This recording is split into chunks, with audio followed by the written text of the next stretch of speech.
ሌይላ ክፋትና ተንኮሏ ስላልተገለጠባት እያስመሰለች ትገኛለች። ሰላም ጤና ይስጥልን ውድና የተከበራችሁ የቻናል ቤተሰቦች፣ ለዚህ ቻናል አዲስ ሲሆናችሁ ሰብስክራይብ፣ እንዲሁም ነባር ቤተሰቦች ላይ ኮመንት ማድረግን አትርሱ። ሀገር አማን ብሎ ወደ ቤቱ ለመግባት ቢያንኳኳ የሰሚ ያለ ያለው የነብዩ አባት ነገሩ ግራ ገብቶታል። እየተርበተበተች ወደ ሳሎን መጣችና በር ከፈተችለት።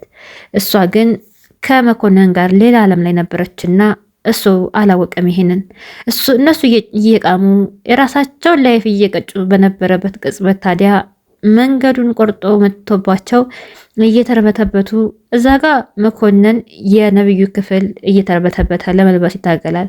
እዚህ ጋር ደግሞ ሌላ በጉንጯ የያዘችውን ጫት ይዛ እየተርበተበተች ሰውየው ፊት ትቆምና ምንድን ነው እንደዚህ ይህን ያህል ሰዓት እያንኳኳው ማትከፍችው አንቺ ደግሞስ ብሎ መነጽሩን ዝቅ አድርጎ በጉንጯ የያዘችው እንጨት ይመለከታል። ታዲያ ምንድን ነው በጉንጭሽ ያለው ሲላትም አይ እኔ እኮ የሆነ መድኃኒት ጥርሴን አሞኝ ይዤበት ነው ትልና ተረጋግተ ቁጭ በል ብላ ካስቀመጠችው በኋላ ነገሩን ድንግል እንደሆነች ከእሱ ጋር የሆነ መጀመሪያ ጊዜ ግንኙነት እንደነበራቸው እና በሀገራቸው ባህል ደግሞ ድንግል የሆነች ሴት የሆነ አረንጓዴ ቅጠል ወይም ጎመን የሆነ ነገር በቅመማ ቅመም ተቀምመው በጉንጯ እንደምትይዝ አድርጋ ትነግረዋለች። እና ወጉና ባህሉ ነው ብላ ትነግረዋለች። የነብዩ አባት ግን እኔ የመጀመሪያሽ ከሆንኩ እንዴት አልጮሽም፣ እንዴትስ ደምን አልፈሰሰሽም ይልና ይንጠይቃታል። እሷም አይ እኔ የገጠር ልጅ ስለሆንኩኝ ጀሪካ ስሸከም የተለያየ ከባድ ነገር ሳነሳ ይሄ ነገር ላይ ይፈጠር ይችላል። ስለዚህ እና አንተ የመጀመሪያ ነህ ትለዋለች። እሱም ደግሞ አምናት በቃ እንደዚህማ ከሆነ ታድያለሁ ብሎ በልቡ ደስ ይለዋል። እሷም ክብሬን ወጌን ማድረጌን ጠብቄ ለትልቅ ሰው ወይም ደግሞ ለሚገባው ወንድ መጠበቅ አለብኝ ብዬ ስለማስብ እንጂ እስከዛሬ ድረስ ማግባት እችል ነበር ትለዋለች።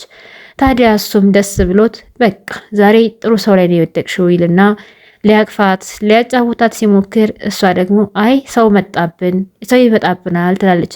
ምክንያቱም እሷ መኮንን ከውስጥ ከጓዳ እንዳለ ታውቃለችና። እንደዚህም እየተባባሉ እሱም በገዛ ቤቴ ማን ሊመጣ ይችላል፣ ስለዚህ ምንም ችግር የለውም አትፍሪ እያለ እያባበላት እያለ ነብዩ ድርስ ይላል ሳያንኳኳ።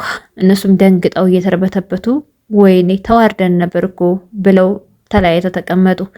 እሱም ሁኔታው ነገሩ ግራ ቢያጋባውም እንደዚህ ከሰራተኛ የሚጠበቅ ልብስ ቅርጻ ቅርጽ የሚያወጣ ልብስ ለብሳ ሳሎን ከሰውየው ጋር ቁጭ ብላ ሲያገኛት ነገሩ ግራ ቢገባውም የእነሱ መደንገጥ ግራ ቢያጋባውም እሱም ሁኔታው ተቃይሮበት ፊቱን ከስክሶ ደህና ዋላችሁ ይላቸዋል። እነሱም አዎ በሰላም ነው ምን ሆናል ይሉታል። እሱም አይ ምንም አልሆንኩም ደክሞኝ ነው ይልና ወደ ክፍሉ ሲሄድ አይ ይሄ ልጅማ የሆነ ነገር ሆኗል ብሎ አባቱ ያስባል። በሌላ በኩል ደግሞ መኮንን የነብዩ መኝታ ክፍል ሆኖ ልብሱን እየለባበሰ ያለ ነብዩ ይደርስበታል። ነብዩም አንተ እዚህ ጋር ምን ትሰራለህ?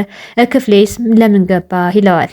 እሱም አንተ አይደለህ ቀደም ብለህ ደውለህ እቤት ሄድ መጣው ያልከኝ ይለዋል። እናም እሱም እና ብልህ መኝታ ቤቴ ነው እንዴ ሳሎን ጠብቀኝ አልኩ እንጂ ይለዋል።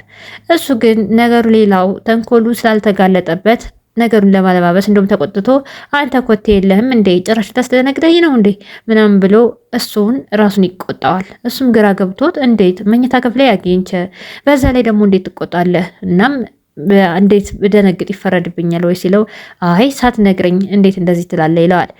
እናም ነብዩ ስለተጨነቀበት ጉዳይ ይጠይቀውና እኔ ተጨንቄያለሁ፣ ጽጌረዳን በጣም አፈቅራታለሁ፣ እናም ምን ይሻለኛል ይለዋል። እናም በልቡ ተንኮል ያዘለው መኮንን ጽጌረዳ የኔም አልሆነች ያንተም አትሆንምና ከዚህ በኋላ ብሎ ለማለት ስለፈለገ ነገሮችን ዙሪያ ጥምጥም እየሄደ እንዳይታረቅ እርቅ እንዳይፈጽሙ የራሱን ጥላቻ ጥግ ከዚህ በኋላ እሷ ግብታለች ልታገባ ነው፣ የራስን ህይወት ኑር፣ አርፈህ ኑር ይለዋል።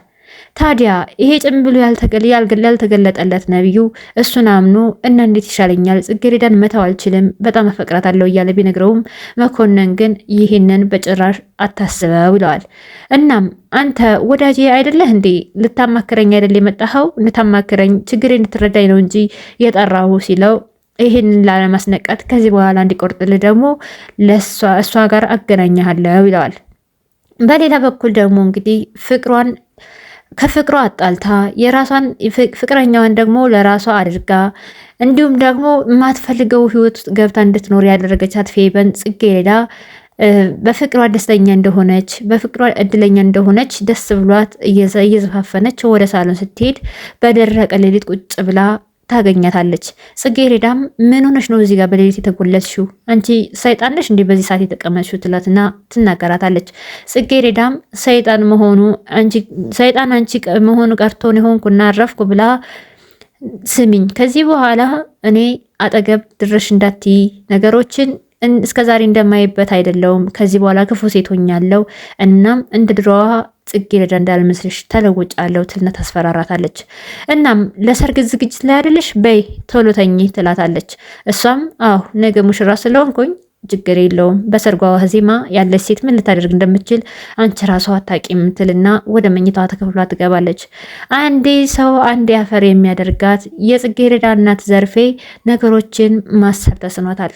ምክንያቱም በደቂቃ ውስጥ ሁለት አይነት ባህሪ ታሳያለችና አንዴ ጥሩ ደህና ሰው፣ አንዴ ደግሞ የዱሮን ወደኋላ እየተመለሰች እያስታወሰች እንደ ልጅነቷ ለመቆጣት እንደ ልጅነቷ ለመገላመጥ ትሞክርና ልጅቷም ግራ ገብቷት እማዬ ምን ሆነሽ ነው ስትላት ወደ ራሷ ተመልሳ ምን ሆንኩኝ? ምን ተናግሬሽ ይሆን?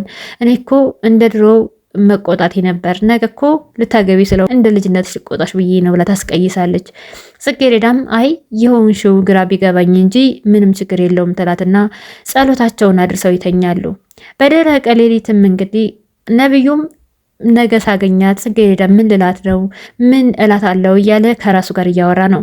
በዛ በኩል ደግሞ ፌቨን እኔ እንደሆነ እድለኛ አይደለሁም፣ የ40 ቀን እድሌ ነው እንደሆነ እሱ እንደሆነ አይደውልልኝ እኔ ልደውል እንጂ ብላ ስልኩን አንስታ ስትደውል ነብዩ እንደሚገናኙ ነገ እንደዋወላለን ሲላት ጠዋት ነው ማግኘት ያለብኝ፣ ምክንያቱም ከዚህ በፊት ጽጌረዳ ፌቨንን ሄዳ ነግሬሻለሁ፣ ነገ ሁሉንም ለነብዩ ነግረዋለሁ፣ እናም ከዚህ በኋላ የአንቺ ተንኮል መጋለጥ አለበት ብላ ልትነግረው እንደሆነ ስትነግራት ይህንን በቶሎ መናገር ስላለባት እሷን ክፉ አድርጋ ጽጌረዳን ከነብዩ ማራቅ ስላለባት ቀድማ ከትምህርት ቤት ክላስ ሳትገባም ቀድማ ልታገኘው እንደሆነ ነገረችው። እሱ ግን ይህንን አላወቅምና ከዚህ በኋላ ምን ልላት ነው? ቆይ የልቤ እንድነግራት ነው ወይስ ፈራ ተባ እያልኩኝ ልቃት ነው እያለ ራሱ ጋር ሙግት ይዟል። በጣም ተጨንቋል ነብዩ። ጽጌረዳም ደግሞ ምንም ሳትል ከእናቷ ጋር ጸሎታቸውን አድርሰው ወደ መኝታቸው ያመራሉ። በሌላ በኩል ደግሞ መኮንንና ሌላ ተንኮላቸው አሁንም አልተጋለጠምና ኪችን ሆነው ያወራሉ። እናም እኔ እኮ እንደዚህ ብያሳመንኩት ሰውየውን እኔ ድንግል ነኝ መድኃኒት ነው ያዝኩት ብዬ ዛሬ በጉንጪ ከያዝኩት ጫት በጣም ተዋርጂ ነበር፣ ዛሬ ተርፍ ያለው ትልና ትነግረዋለች።